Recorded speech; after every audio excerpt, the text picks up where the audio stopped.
Olá, eu sou Luna Moura e seja muito bem-vindo ao canal Pirâmide 51. Hoje você vai conhecer uma das histórias mais enigmáticas e assustadoras que já recebemos. Um relato real que vem direto de São Paulo, onde um homem afirma ter cruzado o limite entre o nosso mundo e um outro lugar. Um lugar sombrio e misterioso conhecido como Sete Além. Mas antes de começarmos, eu quero te fazer um convite especial. Se você gosta das nossas histórias, já se inscreve no canal, ativa o sininho e deixa o seu comentário dizendo o que achou dessa história. A sua opinião é muito importante pra gente. E se você também tem uma história sobrenatural, um relato estranho ou algo que aconteceu com você e não tem explicação, envia pra gente pelo e-mail que está aparecendo na tela, toquehitsdigital@gmail.com. Quem sabe a próxima história contada aqui no Pirâmide 51 seja a sua. Agora, se prepare. Apague as luzes, coloque o fone de ouvido, porque o que você vai ouvir agora vai mexer com a sua mente. Meu nome é Alberto. Tenho 29 anos e moro na zona sul de São Paulo, perto do terminal Jabaquara. Trabalho em uma gráfica na Vila Mariana e naquela sexta-feira eu só queria chegar em casa. Eram quase 23h30, o metrô já estava fechando e o vento da noite soprava frio pelas ruas vazias. Desci pela Rua dos Jequitibás e entrei no terminal, que parecia mais silencioso que o normal. As luzes fluorescentes piscavam e havia algo no ar, uma quietude que não combinava com São Paulo. Fui comprar a passagem para Diadema e notei um guichê que nunca tinha visto antes, no fim do corredor.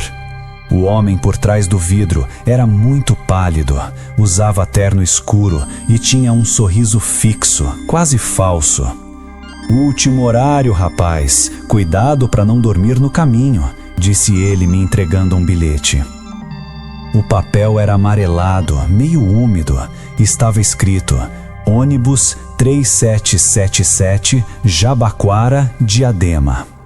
Entrei no coletivo. Os bancos eram de colvim vermelho, o motor fazia um ruído grave e o cheiro era de ferrugem e gasolina velha. Os passageiros não se moviam, todos quietos, imóveis, casacos antigos, ternos gastos, vestidos floridos. Era como se tivessem saído dos anos 80. Sentei na janela, tentando entender. O ônibus partiu devagar. Logo percebi que algo estava errado. O caminho não era o mesmo. Nenhuma placa conhecida, nenhum farol, nenhuma loja aberta. As ruas eram apagadas, as calçadas desertas. E de repente, o motorista anunciou: "Chegamos."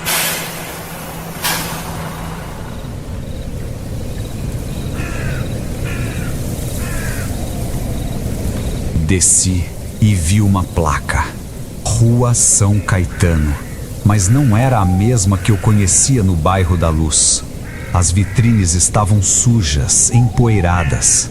As lojas exibiam televisores de tubo, rádios de pilha, máquinas de escrever. Parecia que o tempo tinha parado. Uma mulher atravessou a rua. Tinha cabelos grisalhos e um olhar perdido. "Você chegou agora, né?" perguntou. Assenti, confuso. "Então, cuidado com o suco." Ela se afastou rapidamente e sumiu num beco estreito. Segui adiante. Uma senhora apareceu em uma varanda de ferro. "Entra, moço, tá com cara de fome. Quer um suco de laranja?" O copo parecia comum, mas o cheiro era metálico, enjoativo. Quando levei perto do nariz, uma voz sussurrou atrás de mim: "Não bebe isso." Virei. Era uma garota de uns 18 anos, cabelo preto liso, olhar triste e profundo. "Me chamo Lívia. Vem comigo, rápido."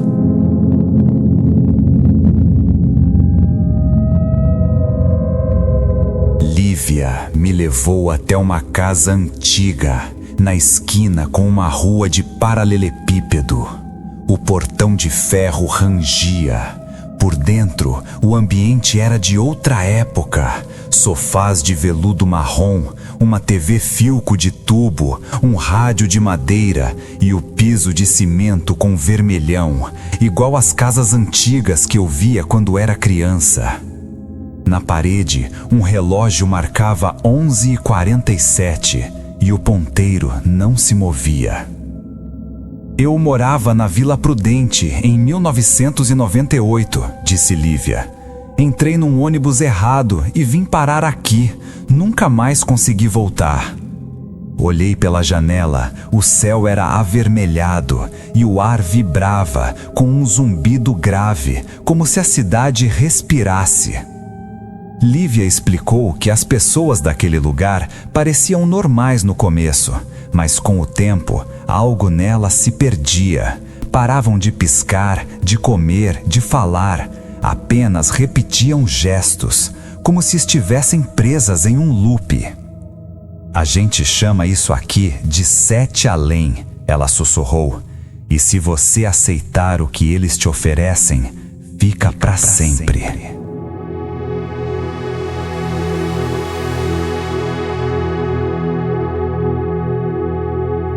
Peguei o celular, sem sinal.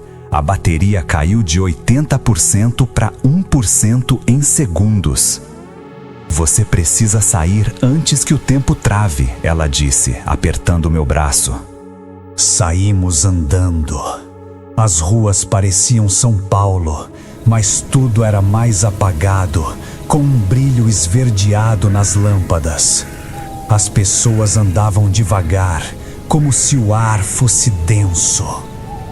Passamos por uma esquina onde havia uma placa de ponto de ônibus, Terminal Santo Amaro.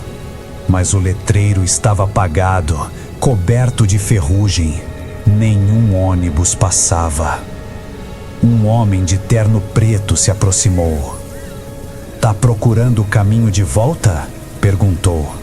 Assenti. "Só quem entrou por engano pode sair, mas para sair tem que lembrar de onde veio." Fechei os olhos.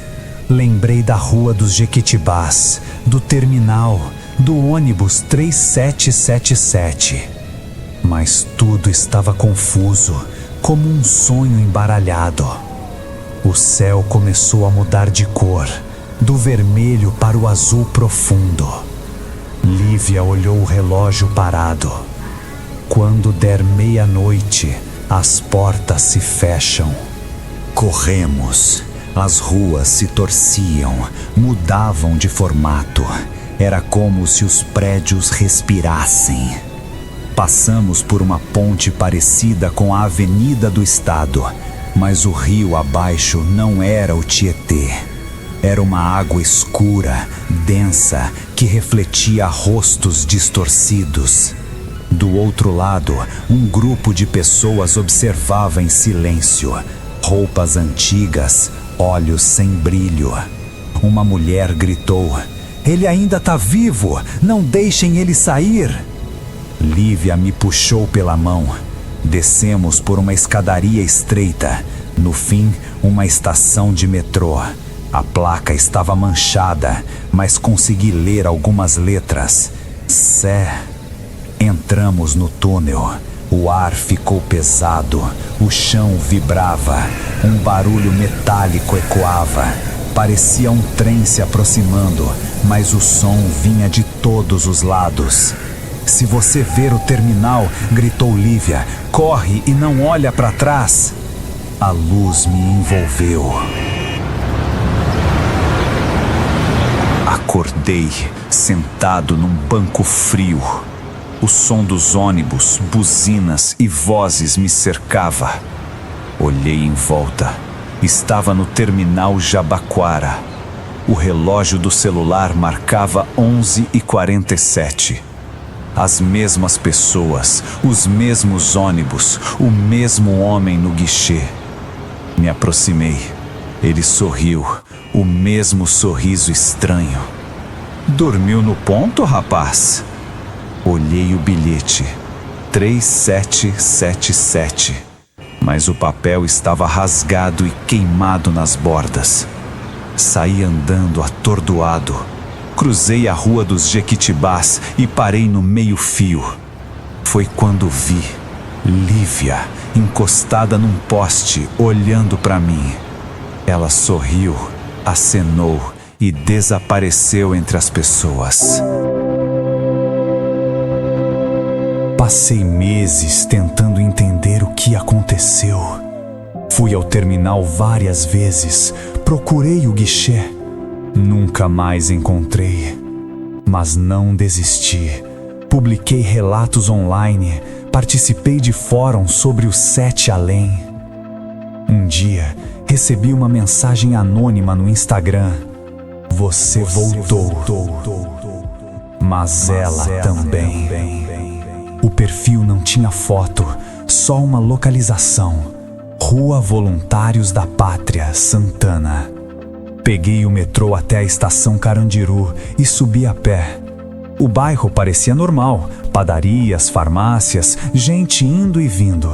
Mas uma casa me chamou a atenção. Janelas sempre fechadas, portão de ferro e cortinas grossas.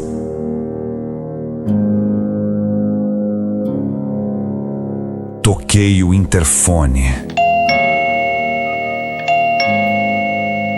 Uma voz feminina respondeu: "Quem é?"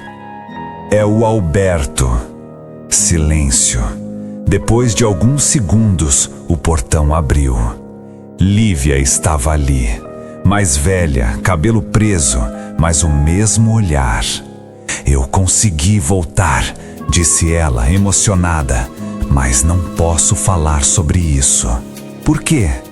"Porque eles ainda olham pra gente, Alberto. O Sete Além não deixa ninguém sair sem um preço." Ela pediu para não ser gravada, não aparecer na mídia. Disse que agora vive tranquila, mas tem medo das noites silenciosas. Antes de eu ir embora, ela segurou minha mão e sussurrou: "Se alguém te oferecer suco de laranja em São Paulo, não aceita." Hoje, passo todos os dias pela Estação Sé e pelo Terminal Jabaquara. E às vezes vejo pessoas quietas demais, paradas, imóveis, com um olhar perdido, como se estivessem presas entre dois mundos. Nunca mais peguei o ônibus 3777. Mas, de vez em quando o relógio marca 11h47, sinto o ar mudar. As luzes piscam e o som dos motores parece vir de um lugar além. Se algum dia você estiver sozinho no terminal e ver um guichê que nunca viu antes, com um homem pálido sorrindo demais, não compre a passagem, porque talvez o ônibus não vá para onde você pensa.